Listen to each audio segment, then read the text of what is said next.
Почитувани граѓани, почитувани медиуми, притисоците и лажните обвинувања кон иницијативата за наше Куманово продолжуваат и во последните денови од кампањата. Но овој пат од кандидатот за градоначалник од редовите на СДСМ Оливер Илиевски и од пратеничката на СДСМ Лидија Тасевска. Вчера и двајцата излегоа со дезинформации за наводна злоупотреба на службената положба на кандидатот за градоначалник Максим Димитриевски за купување на државно земјиште. Погледнете со какви лаги и манипулации се служат само за да дојдат на власт. Оливер Илиевски вели дека со тоа земјиште Димитриевски се стекнал со државното земјиште кога бил председател на Совет, а пак Лидија Тасевска кога Димитриевски бил градоначалник. Какви дезинформации од лица кои сакаат да им служат на граѓаните. Ова е злоупотреба и срамно. Прво, тоа не е државно земјиште, туку е приватно земјиште, купено од приватно лице, како и многу други купувачи во тоа време кои земале таков имот. Димитриевски ниту бил председател на Совет, ниту градоначалник. Го купил после неговиот работен ангажман во Ирак. Второ, за истото земјиште се водело постапка 9 години, а во тој момент Димитриевски немал ништо со политиката. Земјиштето е уредено, пријавено, со документи и сите постапки како негов имот, и тоа се гледа во неговата пријавена имотна состојба во ДКСК. За ваквите манипулации и недемократски процес, граѓаните се информирани од пред почетокот на кампањата за локални избори.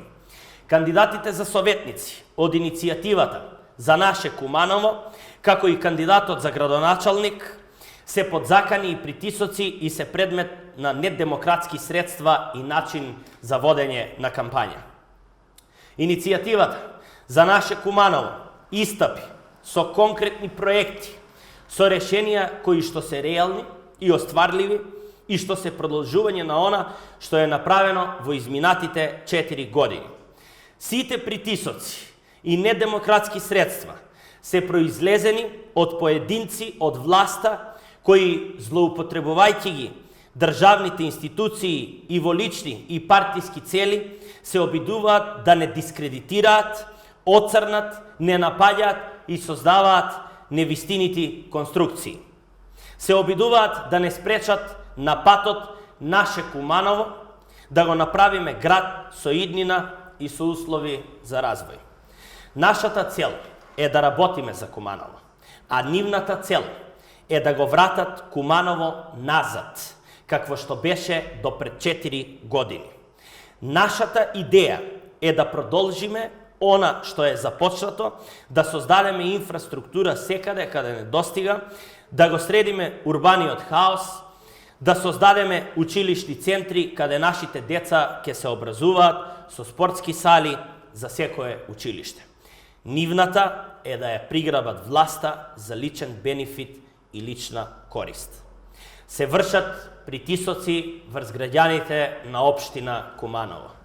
Се вршат врз вработени во јавната администрација, во средните и во основните училишта, врз членови и симпатизери на Социјал-демократскиот сојуз на Македонија.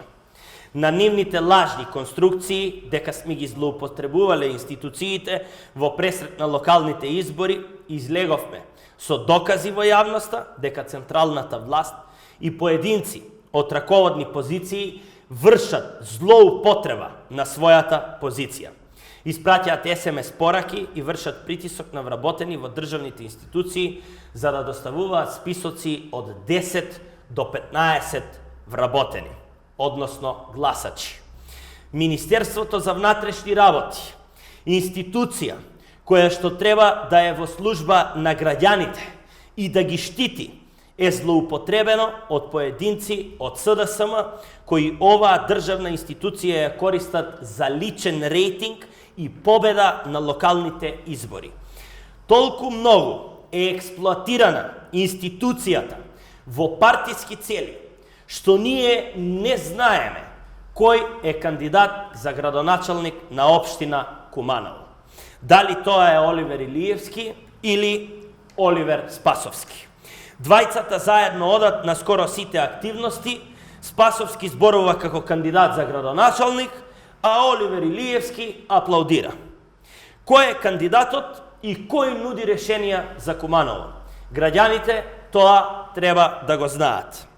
Министерот на оваа институција, Спасовски, ја злоупотребува институцијата и вработените во Министерството за внатрешни работи, со вршење притисок врз вработените на општина Куманово и нејзиниот градоначалник Максим Димитриевски преку инструирани стопирање на градежните работи, кои се одамна започнати и влезени во годишната програма и се со цел тие проекти се за подобрување на Куманово. Кој тука работи за Куманово, а кој работи против? Исто така, сакам да кажам дека ова е потврда дека снимката е местенка. Потврда за тоа е и појавата на снимката, од која од иницијативата за наше Куманово поднесовме пријава за обид на изнуда на средства од кандидатот за време на изборен процес.